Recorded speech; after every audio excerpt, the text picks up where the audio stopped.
Guys ये देखिए train का रास्ता, ये देखिए यहाँ पासीघाट में बना रहे हैं गाइस।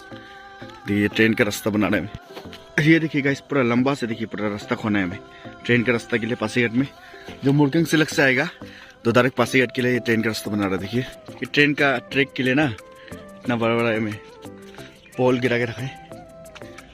बहुत पहले गिराया था गाइस, इसको बहुत पहले डिसीजन लिया था, पर अभी काम चल रहा है। देखिए वहाँ तक देखिए दूर तक एक जेसीबी में काम कर रहे हैं, बहुत आगे कैमरा में दिखाई नहीं दे रहा गाइस।